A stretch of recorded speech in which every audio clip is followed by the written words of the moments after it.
নলছিটিতে ধান কেনাকে কেন্দ্র করে ভয়াবহ ঘটনা।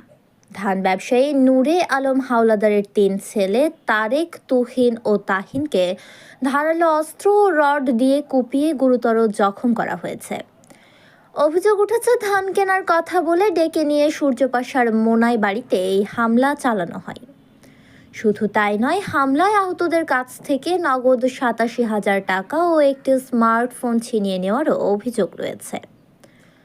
আহতদের চিৎকারে স্থানীয়রা ছুটে এসে তাদের উদ্ধার করে প্রথমে নলছিটি উপজেলা স্বাস্থ্য কমপ্লেক্সে এবং পরে উন্নত চিকিৎসার জন্য বরিশাল শের-ই-বাংলা মেডিকেল কলেজ হাসপাতালে ভর্তি করে।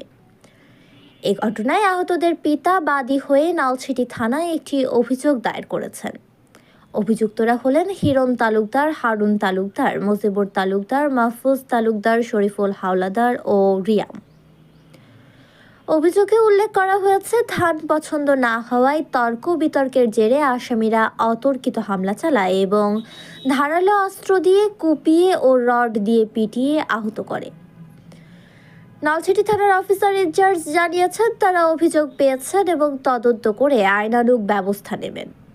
এ ঘটনায় এলাকায় তীব্র চাঞ্চল্যের সৃষ্টি হয়েছে এবং স্থানীয়রা দ্রুত দোষীদের গ্রেপ্তার ও দৃষ্টান্তমূলক শাস্তির দাবি জানিয়েছেন। তাসনিয়া অলিভিউশা, সুগন্ধা নিউজ, ডেস্ক রিপোর্ট। আমার ছেলেরা ওই টাকা নিয়ে ধান কিনতে যাওয়ার পরে সূর্যপয়সা মজিবর তালুকদার ধান বেচার দিনে তারা ধান বেচার প্রস্তাব দিলে আমরা ধান কেনার রাজি হই। তারপরে আমার ৩ ছেলেকে ধান কিনতে পাঠাবার পরে তারা কাঁচা বীজে ধান দিতে চায়, তারা নিতে রাজি হয় না। রাজি না হলে আমার ছেলেদেরকে এক কথা দুই কথা তাদের সাথে ঝগড়া হয়।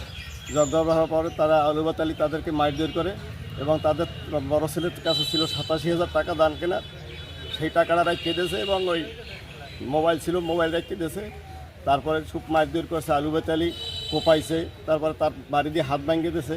এই শূন্য তার লোকজন যাইয়ে তাদেরকে উদ্ধার করে আনছে, নলছিটি মেডিকেলে ভর্তি আনার পরে তারা খুব আশঙ্কা অবস্থায় দেখে তারা সাথে সাথে শেরেবাংলা মেডিকেল কলেজে এখানে করেছে, শেরেবাংলায় ট্রান্সফার করছে। তাইখানে শেরেবাংলায় তারা চিকিৎসাধীন আছে।